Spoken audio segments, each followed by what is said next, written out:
The indictment suggests the companies were more involved in the matter than previously acknowledged, even as it stops short of leveling accusations of criminal wrongdoing against the three.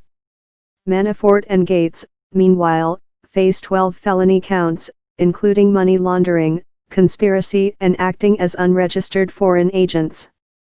As described in the indictment, they led the covert lobbying, paying the three firms for performing some of the work.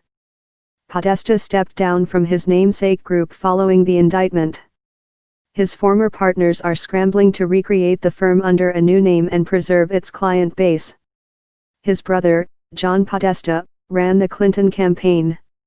Altogether, the episode demonstrates how fiercely competing political interests Trump officials, the brother of his presidential rival's campaign chief, a former Republican congressman, a former Obama administration attorney, and more foes in the public arena will partner behind the scenes at the intersection of money and lobbying in Washington.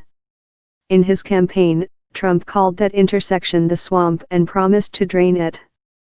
Trump seized on the development with the Podesta Group as a chance to divert attention from the alleged criminal culpability of his campaign associates as the investigation by special counsel Robert Mueller casts a wide net in its exploration of Russia's attempts to interfere with the 2016 election and of any collusion between the Trump campaign and Moscow.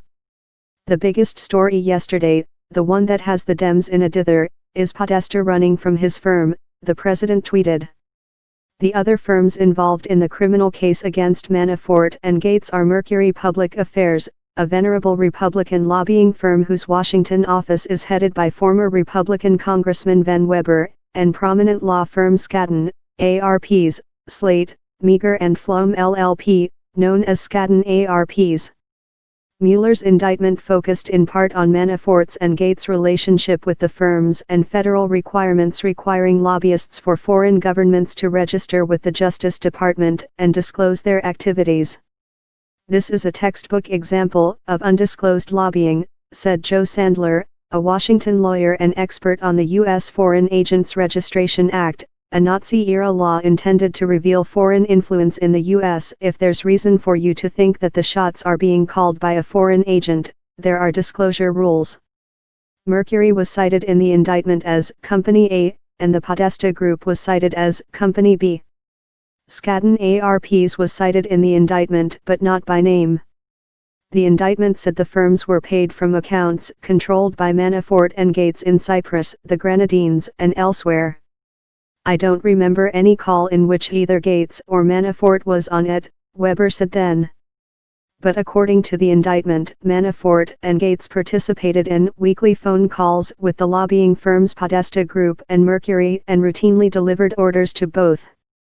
Mercury partner Mike McKeon released a statement Monday denying the firm behaved improperly and said it was cooperating with U.S. investigators. He declined to address discrepancies between Weber's previous statements and what prosecutors said in the indictment.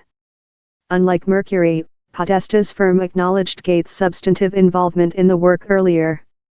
The indictment also raises questions about payments made by Manafort to Skadden ARPs related to a December 2012 report by Gregory Craig, a former White House counsel in the Obama administration.